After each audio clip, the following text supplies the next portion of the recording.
Kasado ng lahat para sa pagsisimula ng paghahain ng Certificate of Candidacy bukas. Apela ng COMELEC, huwag namang gawing manafiesta ang paghahain ng COC. Yan ang ulat ni Luisa Erispe. Handa na po ang inyong Commission Elections sa filing ng Certificates of Candidacy mula October 1 to 8. Mula alas 8 ng umaga bukas, simula na ng paghahain ng Certificate of Candidacy ng mga nais kumandidato sa 2025 national at local elections. At sabi mismo ng COMELEC, planchado na ang lahat para dito. Pero may pakiusap lang ang komisyon sa mga magsusumite ng kanilang kandidatura. Ang akin lang pong pakiusap sa filers o sa mga aspirants na magpa-file ng candidacy, sana po bago kayo pumunta sa aming mga lugar kung saan yung tinatanggap ang inyong certificates of candidacies, number 1, siguraduhin lamang na tama lang yung bilang na isasama nyo. Number 2, filled up na properly yung aming, yung mismong form ng certificates of candidacy. Sa Manila Hotel naman, kung saan maghahain ng COC ang mga tatakbo sa pagkasenador at nominado sa party list, ang proseso ng filing.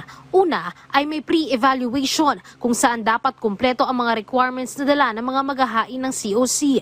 At kapag nakalusot dito, sa mismong filing naman, magkahiwalay ang lugar ng para sa senador at party list nominee. Para naman sa mga maghahain ng kanilang kandidatura, muling iginiit ng COMELEC, hindi pa sila rektang maituturing ng mga kandidato. At hindi rin pakikialaman ng COMELEC kahit pa magkalat ang mga mukha nila o magsimula na silang mangampanya dahil wala ng premature campaigning. Ko po, para sa kaalaman nating lahat, hindi pa sila kandidato pag nag-file sila ng Certificates of Candidacy. Maliwanag naman po talaga, sinabi ng Supreme Court sa kaso ng Peñera versus COMELEC na lahat sila ay hindi pa kandidato pag nag-file ng Certificates of Candidacy. Sila ay kandidato lamang sa unang araw ng campaign period. Sa mga tatakbo naman sa pagkasenador o iba pang posisyon na nakapwesto ngayon bilang appointee sa gobyerno, sila ay kinokonsidera ng deemed resign.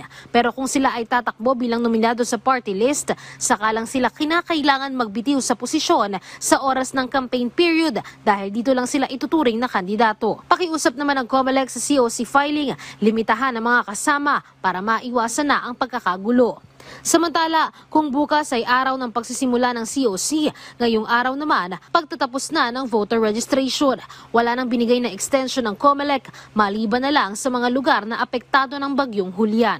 Paubayan na natin sa mga local COMELEC ang pagdidesisyon at later on, pwede naman namin magkaroon ng isang araw ng special registration after the filing of the certificates of candidacy.